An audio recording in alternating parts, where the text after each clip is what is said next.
بسم اللہ الرحمن الرحیم وبہ نستعین سبحانک لا علم لنا الا ما علمتنا انک انت العلیم الحکیم الحمد للہ رب العالمین والصلاة والسلام علی سید المرسلین وعلی آلہ وصحبہ اجمعین ومن تبعہم بإحسان الی یوم الدین اعوذ باللہ من الشیطان الرجیم بسم اللہ الرحمن الرحیم هو اللہ الذی لا الہ الا هو عالم الغیب والشہادۃ هو الرحمن الرحیم هو اللہ الذی لا الہ الا هو الملک القدوس السلام المؤمن المہیمن العزیز الجبار المتکبر سبحان اللہ عما یشرکون وقال تعالی یوم یقوم الروح والملائکۃ صفا لا یتکلمون الا من اذن لہ الرحمن وقال صوابا۔ جمعیت اہل حدیث جہتانہ کے امیر محترم، ذمہ داران، میرے بزرگوں، بھائیوں، اور اگر میری آواز پہنچ رہی ہے تو ماؤں اور بہنوں، اس سے پہلے لگ بھگ مہینہ بھر پہلے ہمارا عصر بعد جمعہ کے دن جو پروگرام ہوا تھا، اس میں شیخ عبدالرزاق عبد المحسن البدر، جو جامعہ اسلامیہ مدینہ منورہ میں عقیدے کے استاذ ہیں، بہت ساری کتابیں انہوں نے لکھی ہیں، ان کے یہ چھوٹے سے رسالے کلمۃ التوحید لا الہ الا اللہ فضائلھا و مدلولھا و شروطھا و نواقضھا، یہ ایک کتاب ہے، اور اس میں جو باتیں انہوں نے، میں نے پورا نام پڑھا کہ کلمہ توحید لا الہ الا اللہ، اس کے فضائل، اس کا مدلول یعنی معنی، اس کی شروط اور اس کو توڑ دینے والی چیزیں، یہ ایسی چیزیں ہیں جنہیں ہر مسلمان کو، مرد ہو یا عورت، شہر میں رہتا ہو یا دیہات میں، پڑھا لکھا ہو یا اسکول وغیرہ مدرسہ وغیرہ نہ گیا ہو، ہر انسان کو اسے سیکھنا جاننا ضروری ہے۔ ہر انسان جو مرے گا اس سے پہلا سوال اللہ کی ربوبیت کے بارے میں ہی ہوگا، پہلا سوال توحید سے متعلق ہی ہوگا۔ وہ اگر یہ کہتا ہے کہ مجھے نہیں معلوم تو فرشتے عذاب دے، اسے یہ کہہ کر عذاب دیں گے کہ نہ تنہیں پڑھا نہ جانا۔ اس کا مطلب یہ ہے کہ ہر انسان کو یہ چیز پڑھنا ضروری ہے۔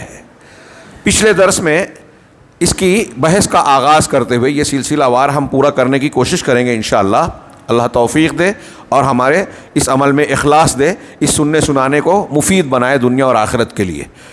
اللہ تبارک و تعالیٰ نے لا الہ الا اللہ کے جو فضائل بیان کیے ہیں قرآن مجید میں، تمہیدی کلمات کے بعد لا الہ الا اللہ کتنا اہم کلمہ ہے، یہ عظیم الشان کلمہ ہے، اس سے زیادہ وزندار کوئی کلام، کوئی کلمہ ہے ہی نہیں، اس کے بہت سارے فضائل ہیں۔ یہ کلمۃ التقویٰ ہے، یہ العروۃ الوثقیٰ ہے، یہ دار و مفتاح السعادہ ہے، سعادت کے گھر کو، دروازے کو کھولنے والی کنجی ہے۔ ایسی بہت ساری باتیں ہم نے تمہیدی کلام میں پڑھی، اور یہ بھی بعض سلف کے اقوال کی روشنی میں ہم نے جانا تھا گزشتہ درس میں کہ انسان کے لیے اللہ نے جتنی بھی نعمت کی ہے، امام سفیان ثوری کا قول ہے، سفیان ابن عیینہ کا، تو اس سے بڑھ کر کوئی نعمت نہیں ہے کہ اللہ تعالیٰ بندے کو لا الہ الا اللہ کی سمجھ اور پہچان دے دے۔ ہم اور آپ لا الہ الا اللہ کی فضیلت کو، معنی اور مفہوم کو جان جائیں، یہ امام سفیان ابن عیینہ رحمہ اللہ کہتے ہیں کہ اس سے بڑھ کر بندے پر اللہ نے کوئی دوسرا انعام نہیں کیا۔ یہ جو میں پھر سے دہرا رہا ہوں پچھلے درس کی بات، تاکہ آپ کا سلسلہ کلام سے جڑ بھی جائے اور اس کی اہمیت کا اندازہ ہو جائے کہ اسی غور و فکر کے ساتھ آپ سنیں۔ انشاءاللہ اختصار کے ساتھ ہی ہم کچھ باتیں آج کے درس میں رکھیں گے۔ اس کے فضائل میں جو باتیں بیان کی گئی تھی پچھلے درس میں بعض نکات کی شکل میں، کہ قرآن نے اس کو کلمہ طیبہ کہا ہے، اس سلسلے میں سورہ ابراہیم کی آیت پیش کی، اس کو القول الثابت کہا، یہ بھی انہی آیتوں کے آگے ہے۔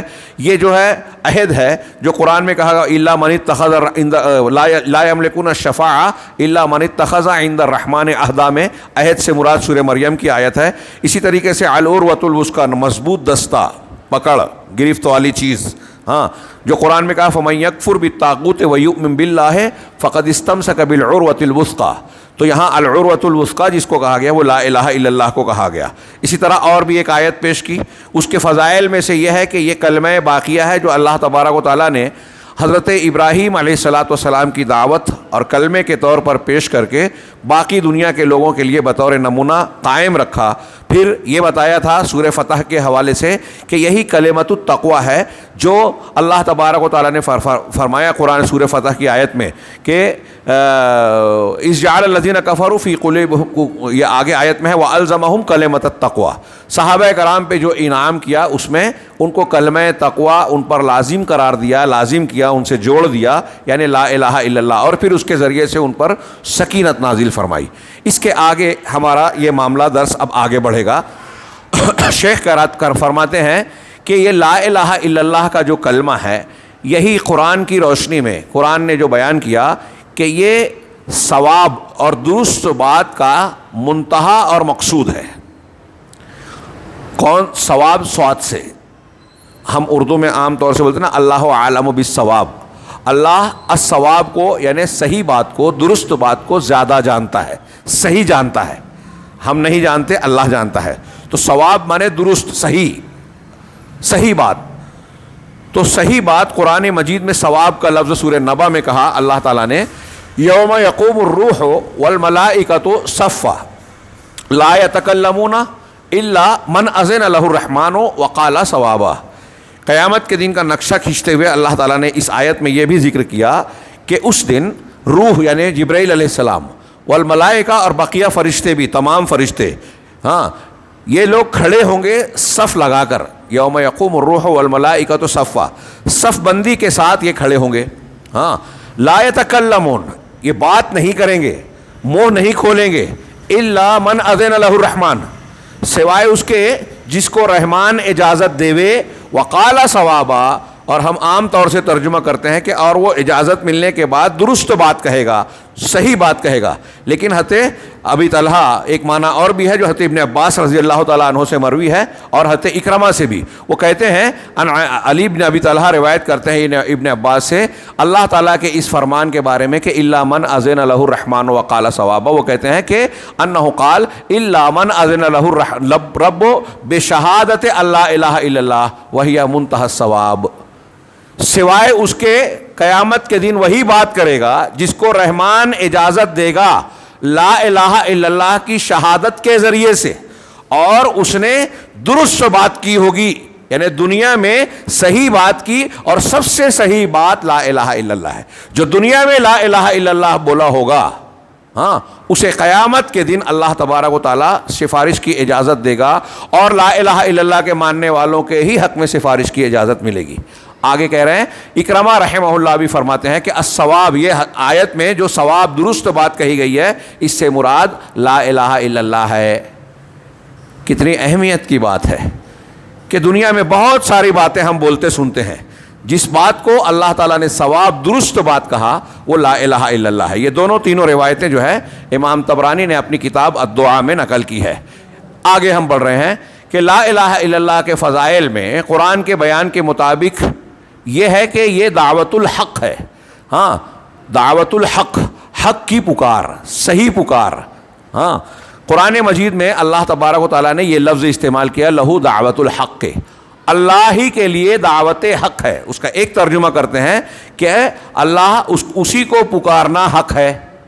ایک دوسرا ترجمہ یہ کرتے ہیں جو لا الہ الا اللہ کے معنی کے ساتھ ہے کہ اسی کی عبادت کرنا حق ہے. پکارنا میں بھی عبادت کا معنی ہے، اور عبادت تو عبادت ہے ہی، تو اللہ تعالیٰ کے لیے ہی عبادت کرنا حق ہے، باقی کسی اور کی نہیں. اب قرآن کی آیت سنیے اور پڑھیے. ہاں اللہ تعالیٰ کا ارشاد ہے سورہ رعد کی آیت نمبر 14 لہو دعوت الحق، اللہ ہی کے لیے دعوت حق ہے، یا پکارنا حق ہے، یا اللہ کے لیے عبادت حق ہے. والذین یدعون من دونہ، اور جو لوگ اللہ کے علاوہ کسی اور کو پکارتے ہیں، کسی اور سے مانگتے ہیں، دعا کرتے ہیں، عبادت کرتے ہیں، لا یستجیبون لہم بشیء، تو وہ کسی بھی چیز میں ان کی دعا کو قبول نہیں کر سکتے، جواب نہیں دے سکتے. الا کباسط کفیہ الی الماء، سوائے اس کے اس شخص کی طرح جس نے پانی کی طرف اپنے ہاتھ پھیلائے رکھے ہیں، لیبلغ فاہ، تاکہ وہ پانی اس کے منہ تک پہنچ جائے. وما ہوا ببالغہ، لیکن وہ پانی اس کے منہ تک پہنچ نہیں سکتا. وما دعاء الکافرین الا فی ضلال، اور کافروں کی دعا اور پکار تو محض گمراہی ہے، بیکار ہے، رائیگاں جانے والی ہے. کیا مطلب ہے اس آیت کا؟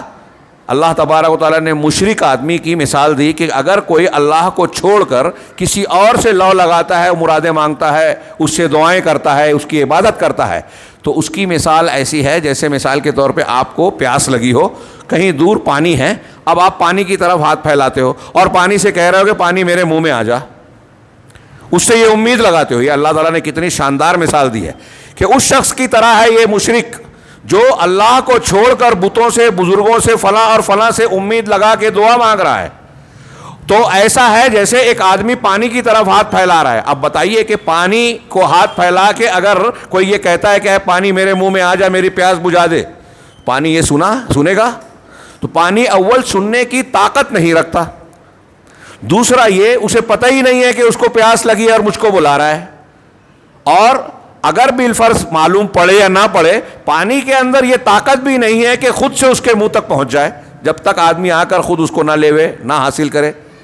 تو ایسے ہی مشرکین جن معبودان باطلہ کو پکار رہے ہیں، وہ پتھر ہوں، درخت ہوں، دیوی دیوتا ہوں، بھوت پریت جن شیطان کچھ بھی ہوں، یا انسان بزرگ اولیاء صالحین اور انبیاء ہی کیوں نہ ہو، جو لوگ اللہ کو چھوڑ کر کسی اور کو پکار رہے ہیں، کسی اور سے کی عبادت کر رہے ہیں، وہ ایسے ہی ہیں جو پانی کی طرف ہاتھ اٹھا کر دور سے کہتے ہیں کہ اے پانی آ میرے منہ میں پڑ جا اور پیاس بجھا دے، تو پانی کبھی نہیں آئے گا، اس کی پیاس کبھی نہیں بجھے گی، اس کی یہ دعا جو ہے رائے گاہ جانے والی ہے، کوئی فائدہ ہاتھ نہیں آئے گا۔ وما دعاء الکافرین الا فی ضلال، اس کی دعا کچھ کام ہی نہیں آئے گی، فائدہ ہی نہیں دے گی۔ ایسے ہی مشرکین جو محنت کر رہے ہیں، عبادت کر رہے ہیں اور اپنے معبودان باطلہ کو پکار رہے ہیں، یہ سب بیکار ہے۔ اور اصلی پکار کیا ہے؟ لہو دعوت الحق، اللہ کی عبادت کرنا، اللہ تبارک و تعالیٰ کو پکارنا، یہ حق ہے، اور یہ اللہ کو پکارنا یہی لا الہ الا اللہ ہے۔ تو شیخ عبدالرزاق نے بیان کیا کہ تفسیر کے مطابق یہاں جو دعوت الحق کا لفظ استعمال قرآن نے کیا ہے، اس سے مراد لا الہ الا اللہ اور اس کا مدلول و مفہوم ہے۔ آگے بڑھتے ہیں، یہ قدر تفصیل سے تھوڑی ایک لا الہ الا اللہ کی فضیلت بیان کی کہ لا الہ الا اللہ یا ایمان کی فضیلت یہ ہے کہ یہ مسلمانوں کے درمیان جو لوگ اسلام لائے ہیں، آپ، ہم، اس شہر کا نہیں پورے دنیا کے جتنے بھی مسلمان ہیں، ان مسلمانوں کے درمیان، اور صرف دنیا کے مسلمان ہی نہیں بلکہ آسمانی مخلوق، آسمانی باشندے، فرشتوں کے درمیان اور انسانوں کے درمیان حقیقی رابطہ اور حقیقی رشتہ ہے۔ کہہ رہے ہیں کہ اہل دین اسلام کے ماننے والے جو اس پر جمع ہوتے ہیں، اہل ایمان، ان کے درمیان حقیقی تعلق، حقیقی رشتے اور رابطے کی چیز ہے یہ لا الہ الا اللہ۔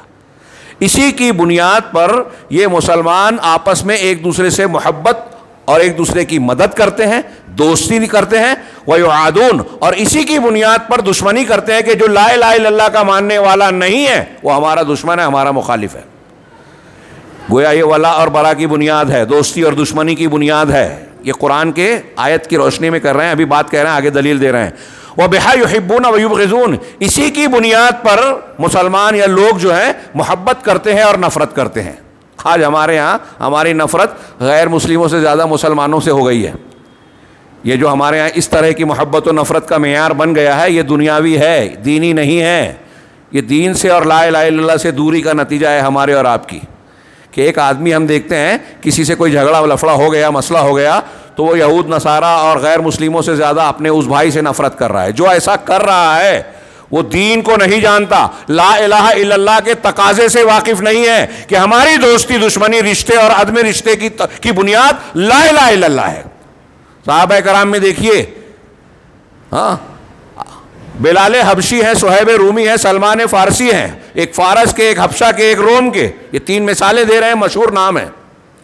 یہ آ گئے تو اللہ کے رسول فرما رہے ہیں سلمان منا اہل البیت، سلمان ہم اہل بیت میں سے ہے، ایمان کی بنیاد پر۔ حضرت سلمان سے پوچھا جاتا کہ آپ کا خاندان کیا ہے، آپ کا نسب کیا ہے؟ فارس کے گھرانے کے تھے نا، ان کے ابا، والد جو تھے وہ آتش کدے میں جو آگ جلا کے لوگ پوجا پاٹ کرتے تھے نا، مجوسی لوگ، اس کے بڑے خادم اور بڑے ذمہ دار تھے۔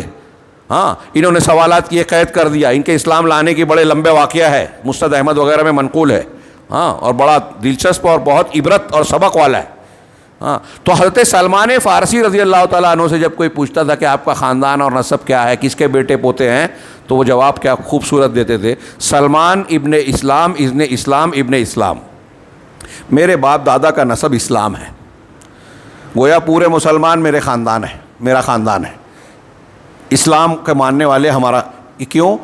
لا الہ الا اللہ میں نے کہا، لا الہ الا اللہ افریقہ کے ایک کالے آدمی نے کہا، آسٹریلیا، نیوزی لینڈ، امریکہ، یورپ اور کسی دور دراز دیہات اور گاؤں کا، ہاں کسی بھی ملک کا کوئی شخص اگر لا الہ الا اللہ کہہ رہا ہے وہ ہمارا رشتہ دار ہے، وہ ہمارا محبوب ہے، اس کا ہم پر، ہم کا ہمارا اس پر اسلامی حق ہے. اور اگر ایک چھت کے نیچے سگا بھائی ہے، آپ لا الہ الا اللہ کہتے ہیں اور وہ لا الہ الا اللہ نہیں کہتا تو وہ رشتہ دار نہیں ہے. اسلام کا دشمن بن کر جب سگا بھائی آیا، باپ آئے، تو صحابہ کرام نے تلوار چلانے میں دریغ نہیں کیا. بدر میں، احد میں دیکھ لیجیے. حضرت عمر فاروق نے اپنے سگے ماموں کو مارا اپنے ہاتھوں سے. حضرت ابو عبیدہ بن جراح رضی اللہ تعالیٰ عنہ نے اپنے باپ کو قتل کیا غزوہ بدر میں. قرآن مجید نے اس کا تذکرہ کیا ہے بعض آیتوں میں کہ ایمان والے اللہ اور اس کے رسول کے دشمنوں سے محبت نہیں کرتے. آج ہماری محبت اور نفرت کا معیار کیا ہو گیا ہے؟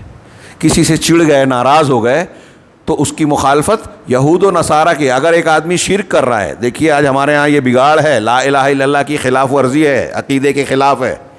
ایک آدمی شرک کر رہا ہے، ہم کو غصہ نہیں آ رہا ہے، برا نہیں لگ رہا ہے، اس کو روکنے کی کوشش نہیں کرتے.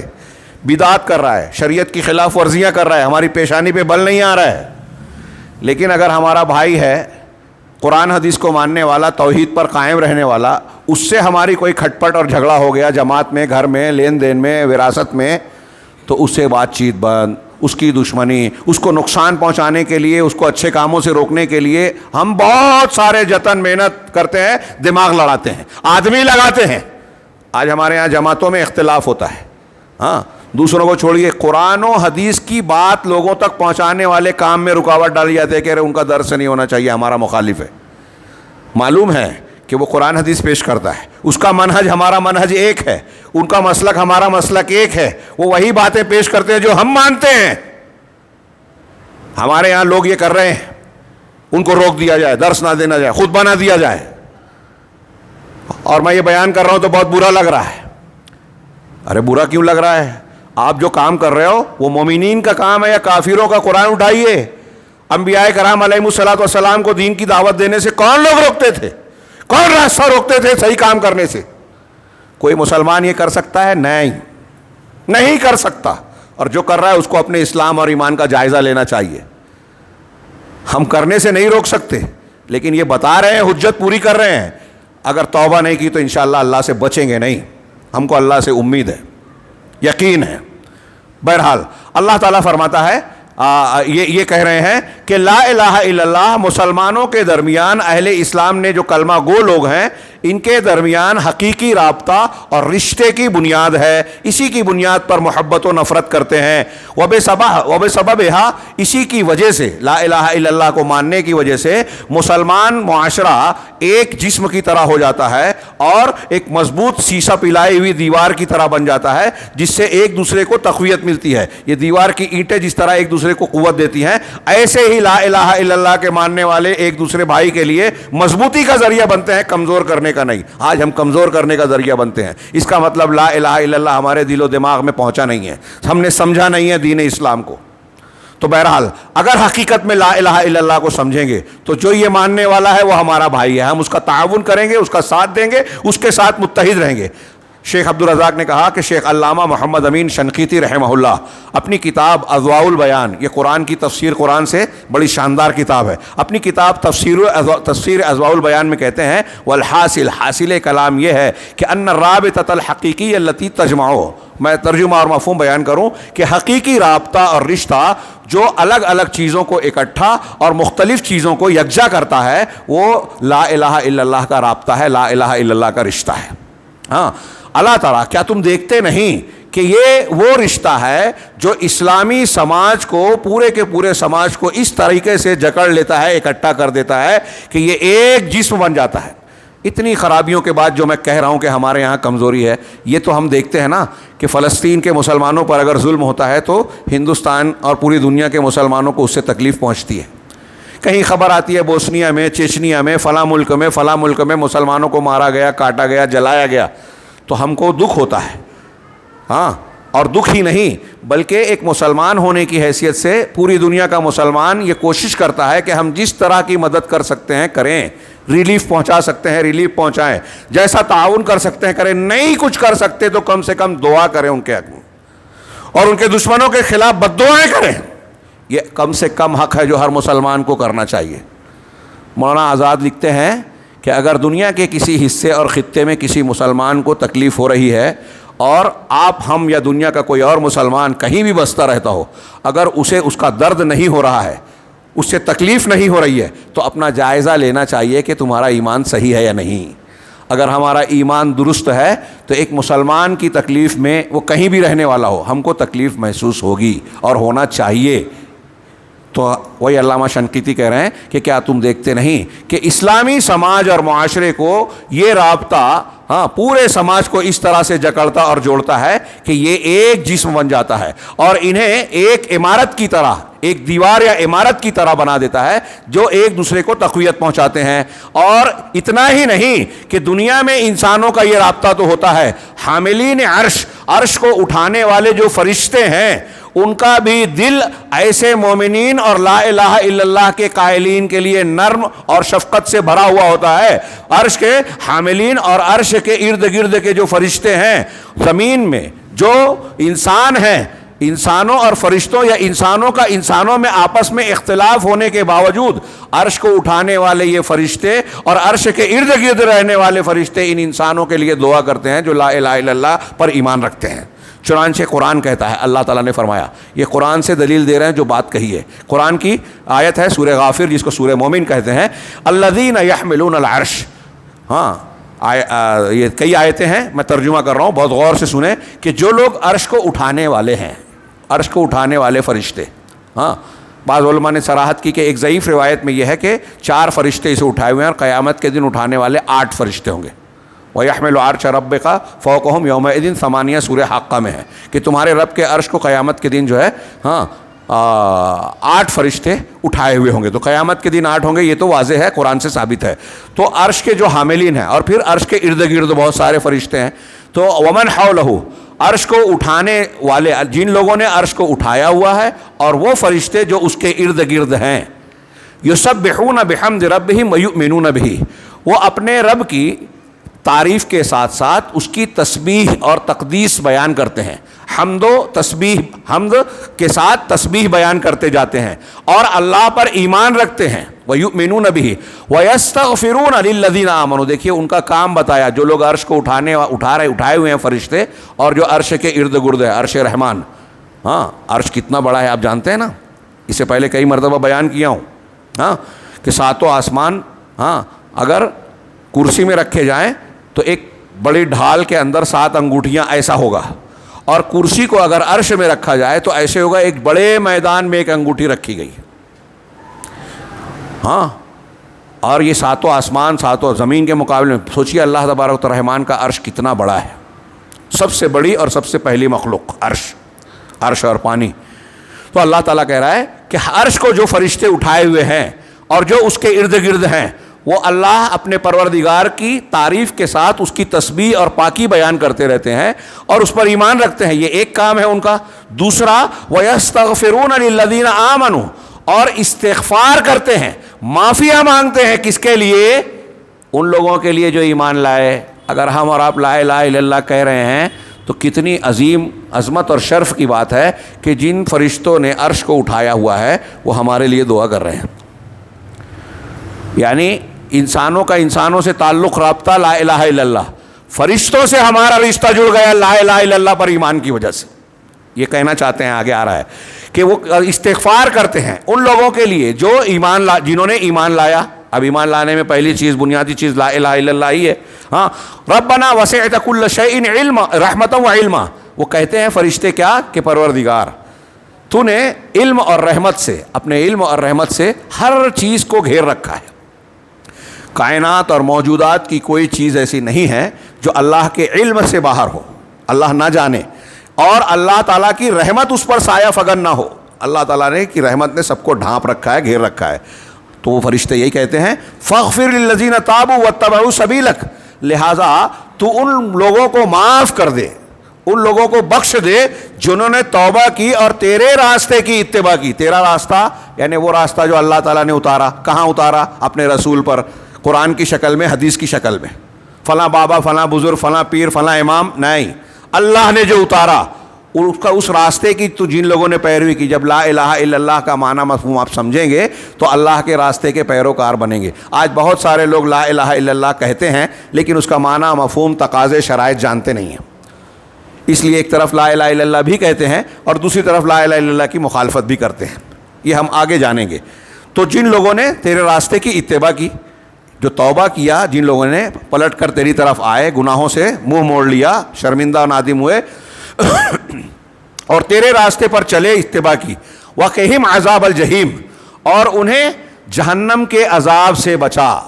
یہ فرشتے عرش کو اٹھانے والے اور عرش کے ارد گرد رہنے والے فرشتے مومنین کے حق میں دعا کر رہے ہیں کہ جہنم سے بچا۔ کتنی عظیم بات ہے، کتنی بڑی فضیلت ہے۔ ہاں، ربنا، ابھی ان کی دعا ختم نہیں ہوئی، ربنا وادخلہم جنات عدن، اے ہمارے پروردگار اور انہیں تو جنات عدن میں یعنی ہمیشگی کے باغات میں داخل کر دے، التی وعدتہم، جس کا تو نے ان سے وعدہ کیا ہے۔ ایک طرف بخشش مانگ رہے ہیں کہ جہنم سے بچا لے، دوسری طرف انعام دلانے کی دعا کر رہے ہیں کہ جنت میں ڈال دے، جہنم سے بچا دے، جنت میں ڈال دے، معاف کر کے جنت میں ڈال دے۔ کیا انسان کا جو سب سے بڑا مقصد ہے، ہماری کامیابی کا اصل معیار یہی ہے کہ جہنم سے بچ جائیں اور جنت میں داخل ہو جائیں۔ اس سے بڑی کامیابی حقیقی طور پہ کوئی دوسری نہیں ہے۔ دنیا میں کتنی بھی پراپرٹی مل جائے، بادشاہت مل جائے، کوئی کامیابی نہیں ہے اگر آخرت میں فیل ہو گئے تو۔ ہاں، آخرت کی کامیابی کے ساتھ دنیا میں بھی ترقی ملے تو بہت بڑی بات ہے۔ ہاں، کہہ رہے ہیں کہ ربنا وادخلہم جنات النعیم جنات عدن التی وعدتہم ومن صلح من آبائہم وازواجہم وذریاتہم، اور ان کے آباء و اجداد میں، ان کی بیویوں میں اور ان کی ذریت میں جو نیک عمل کرنے والا ہے، جو صالح ہے، یعنی وہ بھی ایمان والے اور عمل صالح والے ہیں، اگر باپ دادا، بیویاں، بچے، تو ان کو بھی جنت میں ڈال دے۔ اس کا مطلب فرشتوں کی دعا کا دوسرا پہلو کیا ہوا؟ یہ ہمارے لیے کن کے لیے؟ ایمان والوں کے لیے کیا دعا کر رہے ہیں؟ ایک تو جہنم سے بچا لے، جنت میں ڈال دے، اور جنت میں ان کے جو آباء و اجداد ہیں، بیویاں، بچے ہیں، ان میں سے جو نیک لوگ ہیں نا، ان کو بھی ملا دے۔ مطلب یہ کہ اگر لا الہ الا اللہ اور اس پر عمل کرنے والے ہیں تو ان کو، ان رشتہ داروں کو ملا دے۔ کتنی انسان کی ایک خواہش ہم اور آپ چاہتے ہیں نا، ہمارے بھائی بند دنیا میں جو ہیں اور جو مر گئے وہ ہم سے ملیں۔ کہاں ملیں گے؟ جنت میں ملیں تو وہاں انعام اور خوشی کا ماحول ہوگا۔ اللہ جہنم سے بچائے، وہاں تو بات ہی الگ ہوگی۔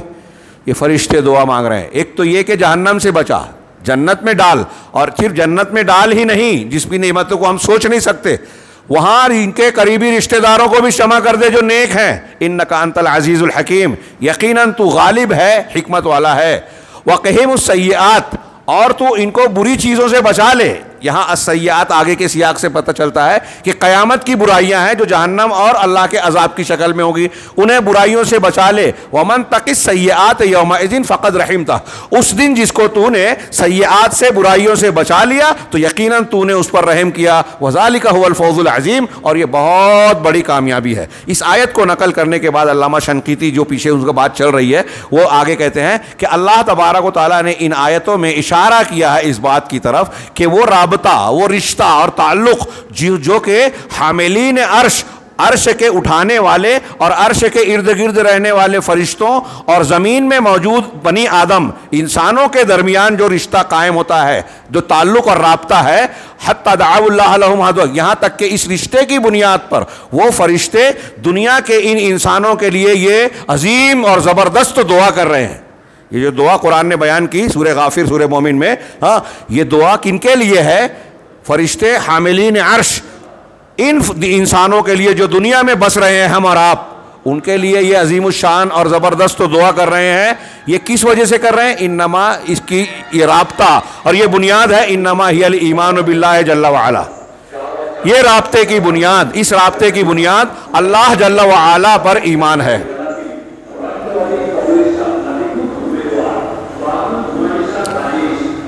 میں اس جملے کو پھر سے دوہرا رہا ہوں، شور کی وجہ سے شاید نہ سناؤ، کہ فرشتوں اور انسانوں، دنیا کے بسنے والے انسانوں کے درمیان ہمارا اور آپ کا ان کا رشتہ کیا ہے؟ ہم دیکھے ہیں، جانتے ہیں۔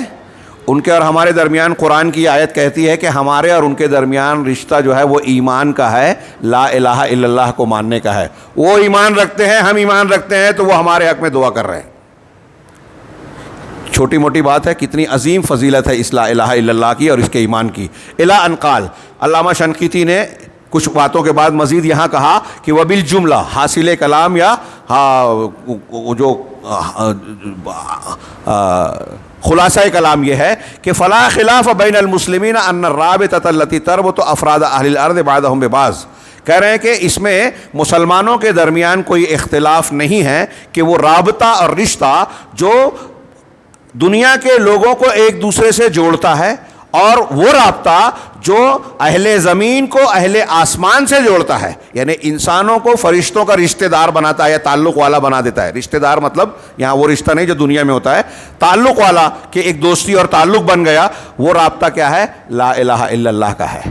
فلا یجوز، چنانچہ علامہ شنقیطی آخری جملہ کہہ رہے ہیں کہ فلا یجوز البتۃ النداء برابطۃ غیرہا، لہذا قطعی طور پر یہ جائز نہیں ہے کہ آپ کسی دوسرے رابطے کا حوالہ دے کر پکاریں، لا الہ الا اللہ کے علاوہ کسی اور رشتے کا حوالہ دیں۔ میں تو فلاں خاندان کا ہوں، میں تو فلاں علاقے کا ہوں، اور ہم تو فلاں زبان کو بولنے والے ہیں، اس لیے ہمارا رشتہ دار، ہمارا قبیلہ، کنبہ اور برادری کے ہی لوگوں کو مانیں گے۔ لا الہ الا اللہ کے رشتے کو اہمیت دیجیے۔ دنیا کا کوئی بھی حصہ ہمارا رشتہ دار، فرشتے لا الہ الا اللہ کے رابطے کی بنیاد پر ہمارے حق میں دعائیں کرتے ہیں، گویا ہم سے تعلق ان کا ہو گیا۔ آگے یہ ایک فضیلت بتائی کہ حقیقی رابطہ اور رشتہ لا الہ الا اللہ کی بنیاد پر قائم ہوتا ہے۔ آگے کہا کہ ومن فضائل هذه الکلمہ، اس کلمے کی فضیلت کے باب کے فضائل میں سے ایک یہ ہے کہ انہا افضل الحسنات، کہ بہت ساری نیکیاں دنیا میں ہیں، شریعت میں بتائی گئی ہیں۔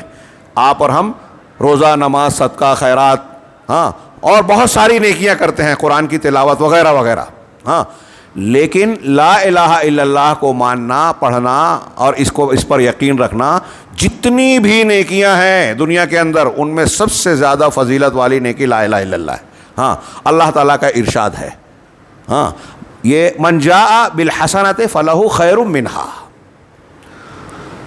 یہ قرآن کی آیت جو ہے یہاں تشریح کی ضرورت ہے۔ یہ جو بات انہوں نے کہی ہے، ابھی جب حدیثوں کی روشنی میں اگلا باب عنوان قائم کیا ہے کہ احادیث سے لا الہ الا اللہ کی جو فضیلت معلوم ہوتی ہے وہ بیان کیا ہے، یہ آخری ہے قرآن کی روشنی میں۔ کہہ رہے ہیں کہ قرآن نے یہ سورہ نمل میں کہا کہ جو شخص حسنہ، ہاں، حسنہ کا ترجمہ نیک عمل کرتے ہیں عام طور سے، جو شخص حسنہ لائے گا یعنی نیک عمل کرے گا، فلہ خیر منہا، تو اس کو اس نیکی سے زیادہ بہتر بدلہ اللہ تعالیٰ سے ملے گا، یعنی اس سے زیادہ بہتر چیز اللہ دے گا۔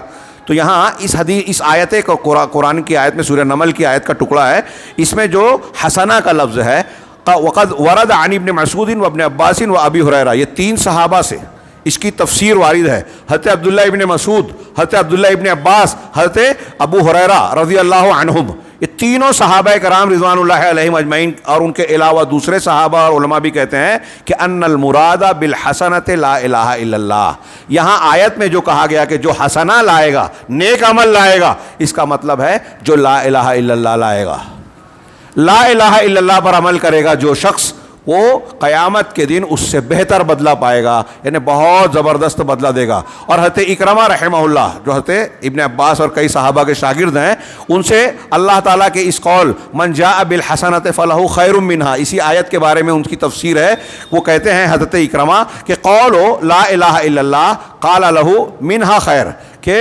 لا الہ الا اللہ کا کہنا یہ ہے، اس سے کہا قالا لہو منہا خیر، اس کے لیے اس سے بہتر چیز ہوگی، لأنہ لا شیء خیر من لا الہ الا اللہ، اس لیے کہ لا الہ الا اللہ سے بہتر کوئی چیز ہے ہی نہیں، سب سے بہترین چیز۔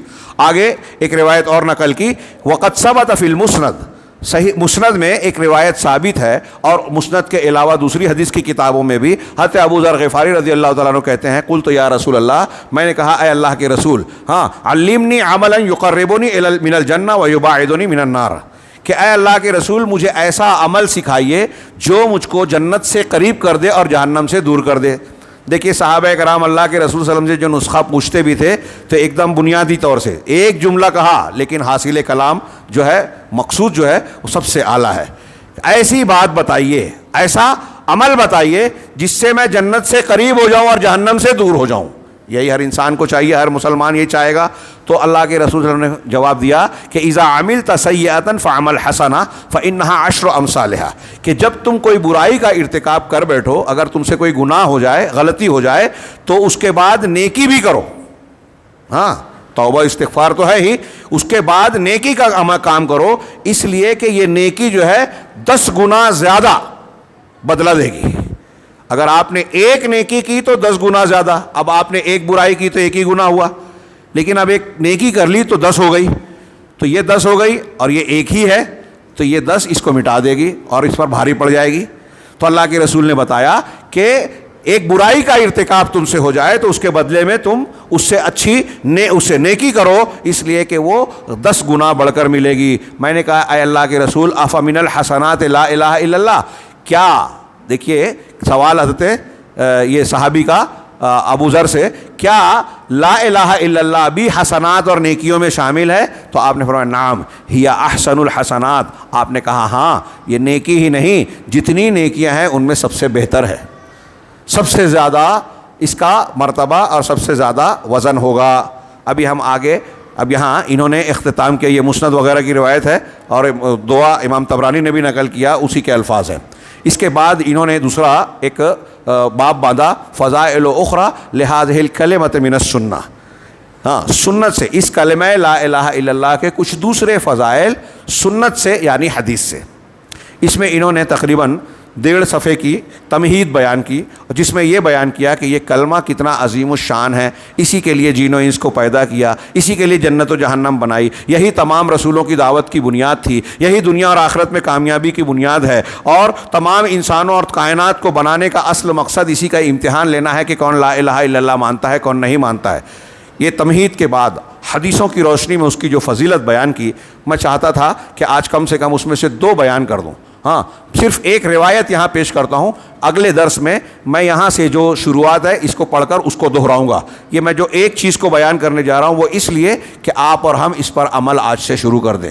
ہو سکتا ہے بہت سے لوگ کرتے ہوں, بخاری مسلم کی بہت مشہور حدیث ہے ہاں کہ یہ عمل لا الہ الا اللہ افضل الاعمال ہے اور اس کا اجر و ثواب اللہ گنا در گنا بڑھا کر دے گا. میں آگے کی بات پیش کر رہا ہوں, اگلے درس میں پیچھے سے شروع کر کے یہ بات بھی اس اختصار سے بیان کروں گا. یہ کہہ رہے ہیں کہ یہ کتنا عظیم الشان عمل ہے ہاں کہ اگر ہم نے یہ کلمہ بطور عبادت اور ورد کے ذکر کے کیا تو اللہ تعالیٰ کیسا کیسا اجر دے گا.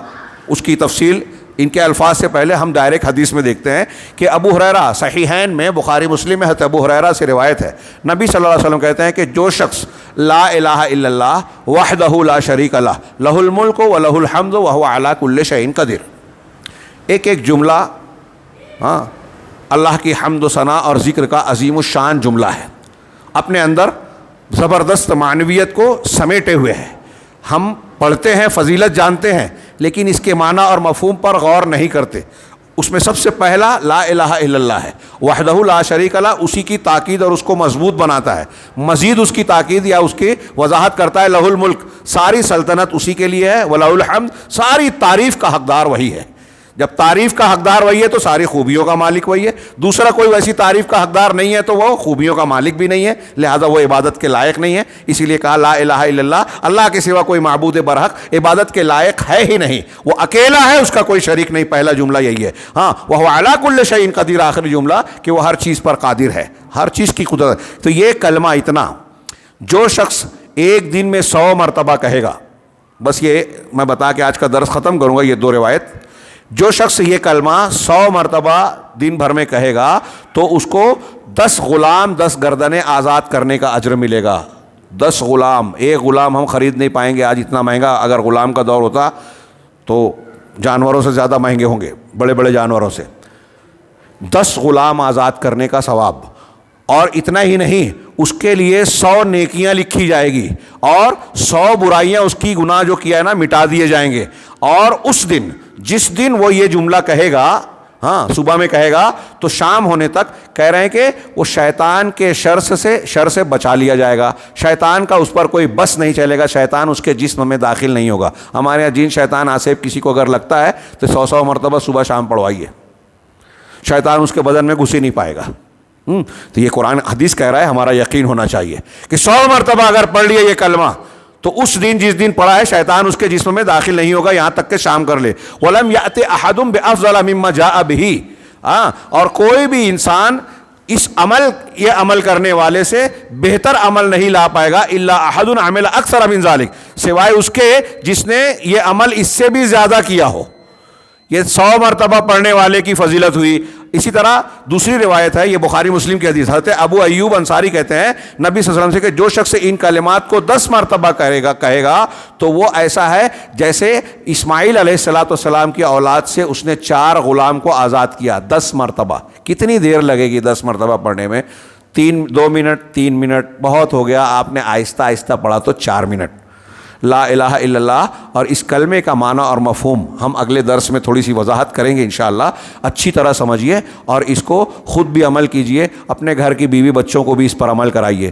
دیکھیے اللہ کے اس ذکر سے اگر ہم سمجھ کر رہے ہیں اور یہ دعا کر کے کر رہے ہیں کہ اللہ یہ جو کلمات ہم پڑھ رہے ہیں ہمارے عمل اور عقیدے کو اسی کے مطابق بنا دے اور ہم کوشش کریں تو انشاءاللہ بہت ساری برکتیں ملے گی۔ یہ اس کی فضیلتیں جو حدیثوں میں بیان کی گئی ہے انشاءاللہ ہم آئندہ کے پروگرام میں آئندہ ماہ جب آئیں گے تو سنت سے لا الہ الا اللہ کی فضائل ہم پڑھیں گے۔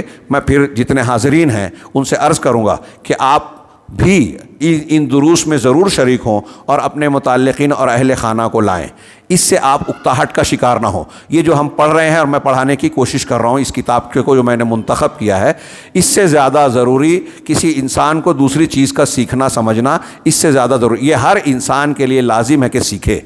لہٰذا ہمیں اور آپ کو ایک دین کے فرض کو سمجھتے ہوئے کہ یہ سیکھنا ہم پر لازم ہے، ہمیں اس میں پابندی سے حاضر رہنا ہے۔ آئندہ کئی دروس میں یہ سلسلہ جاری رہے گا۔ اللہ تعالی ہمیں خیر کی توفیق دے، دین کو سمجھنے کی اور خاص طور سے کلمہ توحید کو اور سمجھ کر اسے اس کے شرائط اور شروط کے ساتھ اختیار کرنے کی توفیق دے، اور اس کی جو فضیلتیں قرآن و حدیث میں بیان کی گئی ہے ہم کو ان سب کا حقدار بنائیں۔ اللہ تعالی دنیا اور آخرت میں ہم کو کامیاب کرے، جہنم سے بچائے، جنت میں داخل کرے۔ وآخر دعوانا ان الحمد للہ رب العالمین، والسلام علی نبینا محمد۔